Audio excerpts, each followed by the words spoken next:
What's up guys, Drew here, and today's video is kind of a request. I have a subscriber named Starlight Spellsinger, and she had left a comment saying that she would be interested in hearing me talk about the trees I work with, sort of identifying them and talking about how I work with them. And honestly, my first reaction was to kind of recoil a little bit. I've actually wanted to do a video on trees since I started this channel, but the video that I want to do about trees is kind of off in my crazy lady shaman land, and so I kind of wanted to get comfortable with this format myself, to sort of give my subscribers a baseline and get to know me before I just throw all of my crazy at them. So yeah, I'd kind of been resisting doing a video on trees, and so my reaction was to kind of pull back a little bit. But then when I thought about it for a minute, I mean, I've been up here for a minute, like 9 months almost, and so I think I'm okay. I'm all right. So the first part of this video is going to be me just sort of talking about the trees I work with, identifying them, talking about how I work with them, their properties, what have you, why I work with them. And the second part of the video is going to be about my relationship with trees. I want to say thank you, Starlight Spellsinger. First off, your name is awesome. And thank you for, I had put this on the back burner and honestly kind of forgotten about it. Just kind of, it was out of my mind to do a video about trees. So thank you for reminding me. And at the perfect time when I was actually ready to do it. So thank you. Starlight Spellsinger is a YouTuber, and I think that she is adorable and so sweet. So I will leave a link to one of her videos in the description so that if you want, you could check her out. I think you should. And without further ado, let's get into these trees. Okay, so obviously there is tons of information out there on trees. There are tons of books out, and of course the internet. A good source would be looking at the Celtic calendar trees. I personally don't typically take from trees. Like, I'll go out and harvest my herbs and take what I want, what I need from the herb, but with trees, I don't typically do that. Usually I will take what is given. I'll pick it up off the ground or what have you. With certain trees, in certain instances, I do take, but I'll explain that as we go through them. So there are only a certain number of trees that I personally work with, and that is because they are trees that are easily accessible, that it's easy for me to get a hold of and work with. So I'm going to start with pine. I actually do not have any pine trees in my yard, but I live in a place where pine is prevalent. You can't hardly kick a rock without hitting a pine tree. There are approximately 126 different species of pine. They can grow from anywhere from 10 to 268 feet tall, and they have thick, scaly bark, and of course, they're pine cones.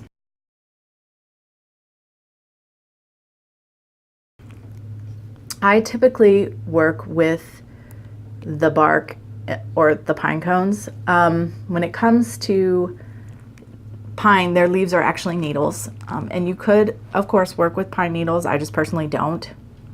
There's a couple ways that I'll work with a pine cone.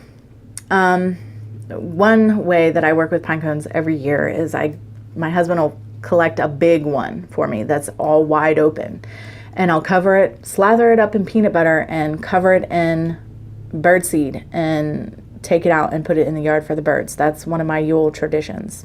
Another way that I would work with pine cone is for fertility, because it is the seed, or at least it is the seed casing. It holds the seeds. The seeds are in the pine cone when it's closed, and then it opens and drops the seeds. I would use this for anything dealing with fertility, growth, things of that nature. But the actual properties of pine are clarity, divine harmony, healing, purification, and release of guilt. The next tree that I work with is cedar. I can go out into the Croatan National Forest and find cedar all day long. Cedar and pine both, and birch actually. I typically work with cedar bark, although I do work with cedar wood as well. I like to kind of find it on the cheap. You can get it, they make cedar for like mothballs kind of deal, like for keeping moths away, for keeping your clothes smelling nice in your drawers, things like that. You can get that kind of thing at probably Walmart or anywhere like that, possibly even the dollar store, I don't know. But you can also get cedar shims for pretty cheap at a hardware store, and that's another source for your cedar wood. This bark is picked up in the Croatan off the ground. Cedar trees typically get between 4 and 15 feet tall. And there are 4 main types of cedar, and they have a thick, ridged, or square, cracked bark. Side note, if you're going to work with cedar that you've bought at a hardware store or some other store, home improvement store, Walmart, I don't know, make sure that it is untreated. You don't, if you're going to be burning it or anything, you don't want it to be treated. That's not good for human beings to breathe. So keep that in mind. So the magical properties of cedar, breaking spells, clarity, focus, cleansing, also creating sacred space. So you can burn cedar to cleanse the area and to bring that vibration and energy of sacred space into your space. Longevity, protection, calling spirits, strengthening of energy fields. Cedar is really great when it comes to preparing your space for ritual or spell work or anything like that. And wisdom. The next tree I work with is birch. My husband has a job that requires him to drive all around all day long, and he finds all kinds of goodies and brings them home to me on his travels. And one of the things he always collects when he sees it is what I refer to as birch paper. This is bark from a birch tree. Typically a birch tree is marked with, its bark is marked with long horizontal lenticels. I think I'm saying that word right. But essentially it's this, there's markings on the bark, long markings running horizontally that cause the bark to break apart and rip off in thin sheets like this many times. There are 40 different types of birch, and they typically grow between 30 to 40 feet, though they can get as tall as 70 feet tall.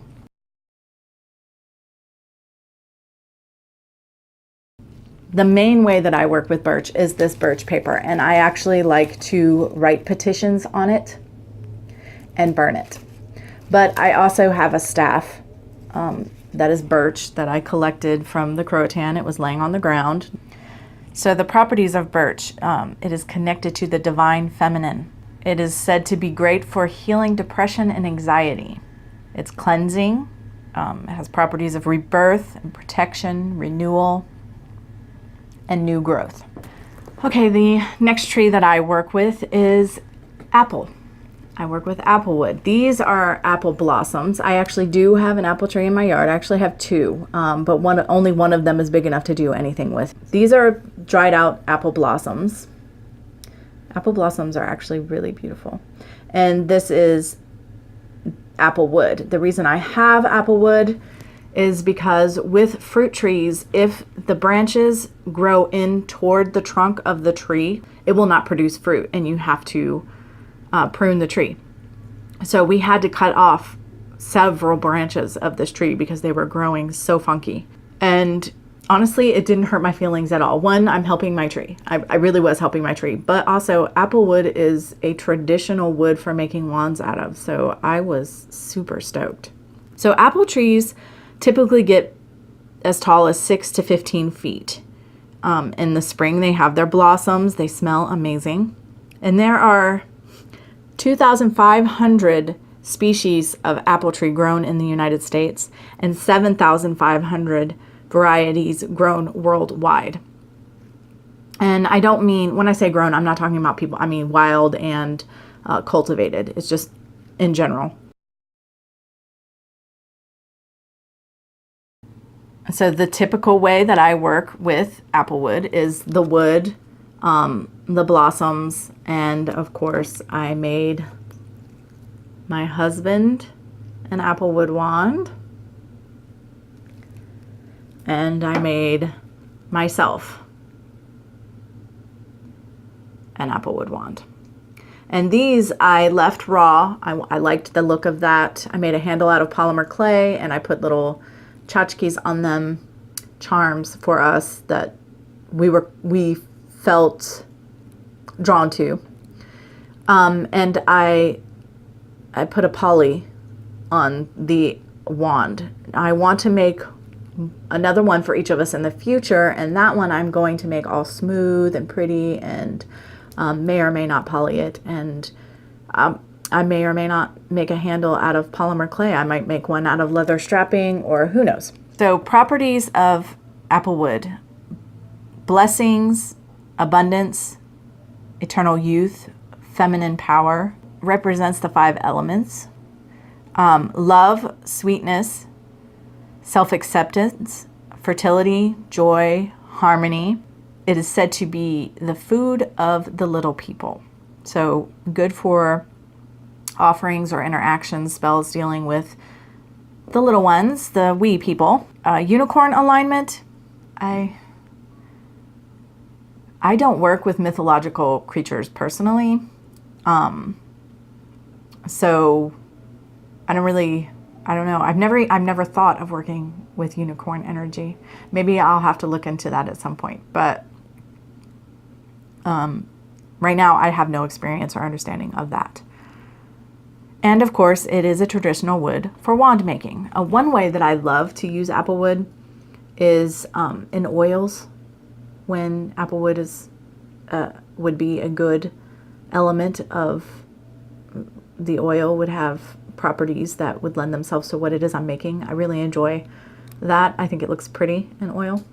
Next tree that I work with is a cherry blossom tree. It does live in my backyard. I grew up in Japan and just have a great love of cherry blossom trees. They are my favorite. There is more than one variety of cherry blossom tree, but I couldn't find anything that specifically stated how many. I know that there are wild varieties that grow on their own, and there are ones that people have cultivated. They flower in the spring. Here in the States, in my yard, it flowers very early. It is my early warning system. Her cycle is just prior to everything else that exists here naturally. They can get as tall as 25 feet tall. And when a cherry blossom blossoms, like, okay, it's in its dead state, its sleepy state from the winter, and then all these beautiful blossoms pop up. In a few days, the wind has blown them all away, and then beautiful green leaves come in, and she's green until fall. So the majority of the time when you see a cherry blossom, it's just going to look like a tree. It's just going to be green.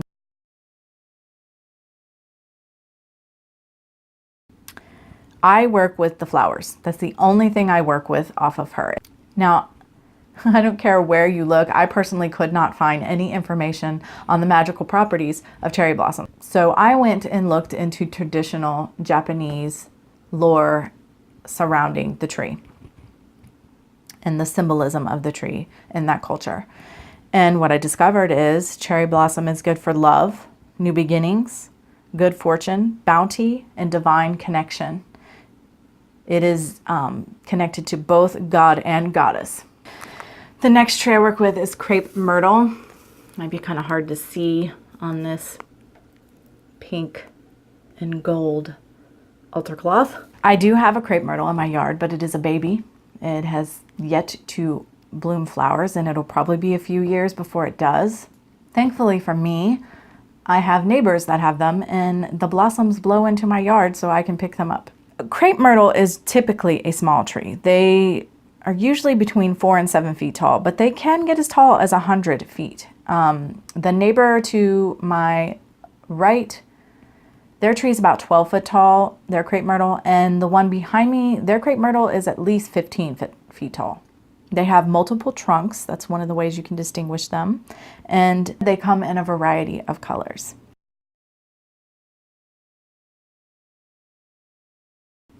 And I personally work with the flowers. Crepe myrtle is basically good for love and longevity. And I love ingredients for longevity. Anything that is good for longevity is good to me.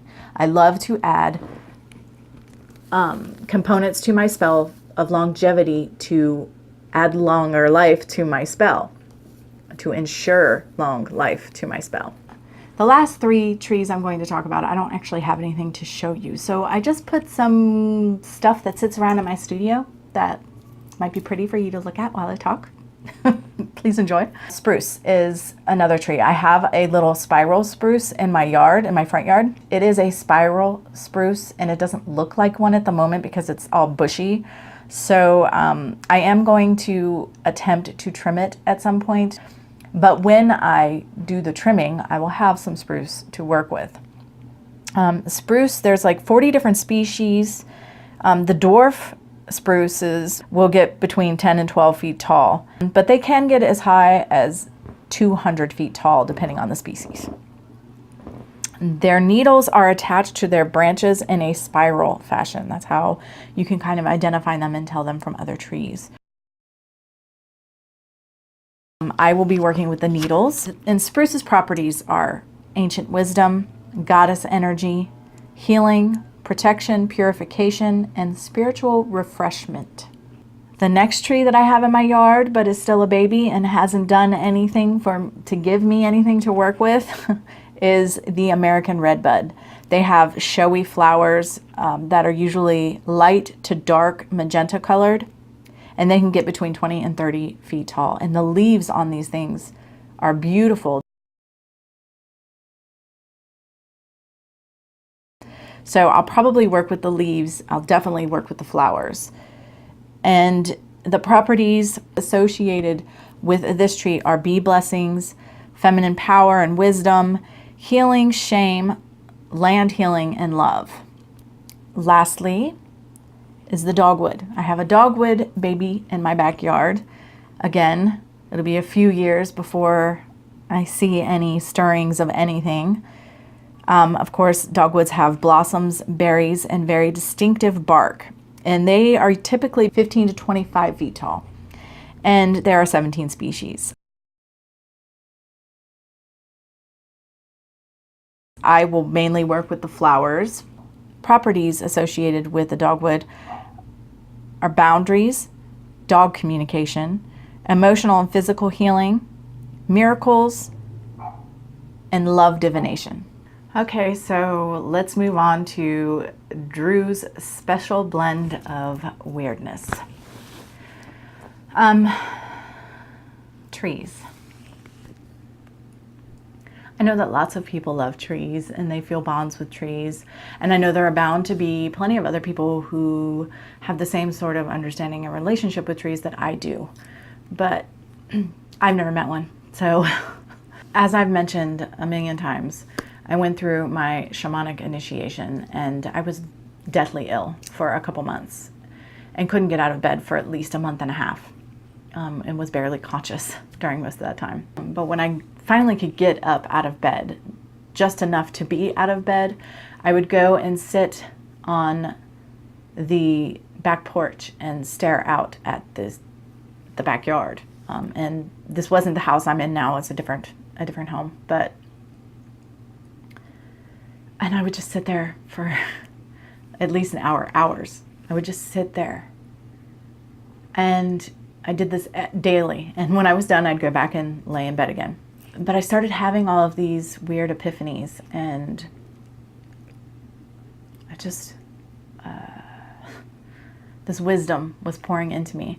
And I realized that I wasn't staring into space, that I was actually staring at this gigantic pine tree, the biggest pine tree ever. And I don't mean tall-wise, pretty tall, average, but probably 4 times as fat as if not more, probably more. I mean, your average pine tree trunk is probably like this, and she is like, I can't, 2 people cannot get your arms around her and meet hands. That's how fat she is. She's just huge. And I realized I was staring at her the entire time. My eyes weren't focused, but I was looking at her. And over time, I mean, I just remember realizing that this tree was communicating with me. And I decided to name her. She did not like the name I tried to give her. I've talked about that before too. Eventually we worked it out. But there was this definite energetic response and communication when something was pleasant or unpleasant. And then I started to notice that I could communicate with the other trees too, not just her. And this is when I decided that I was crazy and went and looked into mental illness and blah, blah, blah. But let's just go through the experiences. They had distinct energies, distinct personalities. And while for the most part, it was more, I'm an empath, so it was more of a feeling. Occasionally, it was more than that. Occasionally, I would get information from them sort of in my own voice in my head. But there were occasions where there was a completely foreign voice in my head. One tree in particular. I had made friends with all the trees and we were all good. There was a little birch, his name is Irving, and he was so full of vigor and energy and just always happy and giddy. And there was a pine tree, a very tall, stoic pine tree named Soldier.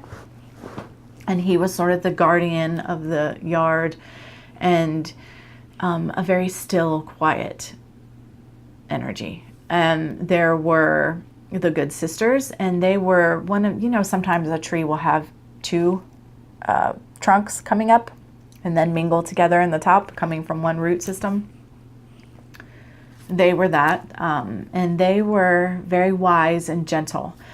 And there were other trees, but there was this one tree right by the back porch that honestly always kind of gave me the heebies. It's a pine tree, but it's all gnarled and just made me really uncomfortable a lot of times. So I kind of avoided the tree. And one day I was walking through the backyard, and as soon as I got beside this tree, I swear to God, she yelled at me, "Natty Pine!" And I literally jumped and was looking at the tree and like trying not to have a heart attack. And once I caught my breath, I just was like, okay, Natty Pine. And slowly started to build a relationship with her. But she is crotchety. Oh my God. But I think she was more just mad at me because I never tried to make a relationship with her. So all of these trees had very distinct personalities in this yard. But it was more than that. There was a time when the Good Sisters wrapped their roots around the water piping to the house and broke it because it was PVC. And it had to be dug up. And roots had to be cut away. And this broke my heart. And I went out and I buried specific crystals in the root structure. And I just put my hands on the tree and, trees, and spoke to them. And I told them how sorry I was that this had happened. And I explained why it happened and told them that, really there was no helping it, unfortunately. And it had to be done. And I fed them energy and told them that I wanted them to be well and that I would be there to support them in any way I could. And trees are just, it sounds crazy. Trees are like people, emotionally speaking. I know it sounds nuts. They feel the same things that we do for the most part, but they feel them very intensely and very quickly move on. They're really resilient. So I learned this through these experiences that I'm telling you about. But I put my hands on the trees and I immediately felt this pain, emotional pain, not physical pain, and this sorrow. But they quickly moved, and then there was this elation. The good sisters were so overjoyed and grateful that I acknowledged them as a living, breathing, conscious spirit. Oh God, I'm gonna cry. Spirit energy. Everything has spirit. Spirit moves through everything. They're not just trees. Even scientifically speaking, trees communicate. Like, they release chemicals. Like, if there's a forest fire, these trees will release a chemical to tell all the other trees, oh, fire's coming. Like, danger's coming. Bad shit is going to happen. Like, look at it however you want. But there was a plot across from where I was living at that time, and it was full of trees, and the person that owned it was going to cut down all the trees and build little condominiums. And so I went out and I sat down on the back porch and I talked to them and I told them what was going to happen.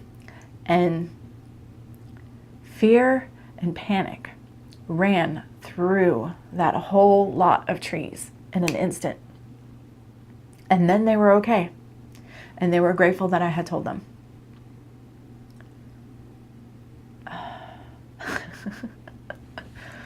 I'm sure that I know that this is true for everything. That I communicate with crystals, and it's not the same thing for me. The crystals don't have the same emotional communication and responses that trees and other plants would, but there's still a subtle communication there. And you know, for me, and this is just me, I'm sure it's different for other people who have similar experiences, trees are the most, they're the easiest for me to communicate with and to connect with. Little trees, saplings, nothing. I mean, energy, sure, but like there's no emotional sort of back and forth with them at all until they hit a certain age. The older the tree, the easier it is, the stronger that energy and emotional communication is, in my experience. So I have not done this type of communication with other types of plants per se. I think bushes, I can manage bushes, but like flowers or even my herbs, it's not, I don't get that. It's not as strong. Again, that's me and probably my ability to receive this. But yeah, that's my special kind of crazy. I talk to trees and I connect with trees on an emotional level. And I've met guardian trees. I've met trees that weren't trees. They were something else in the guise of a tree. Then that kind of sounds crazy too. But that spiritually, energetically speaking, it wasn't. They're not trees. I don't know. They're taking the form of a tree, but there is a bigger thing happening there. Yeah, so go out, hug a tree, talk to a tree, work with trees. Trees are amazing for many, many reasons. You know, they give us our oxygen and they're beautiful, but they are spiritual beings. Spirit moves through everything. Everything is sacred and everything can be connected to. And trees have a wisdom. They teach us. They give us wisdom. If you can connect to a tree, just like Sister Pine, my tree, did for me, they will feed you wisdom. So there you go. Thanks for listening, guys. And until next time, much love and gratitude.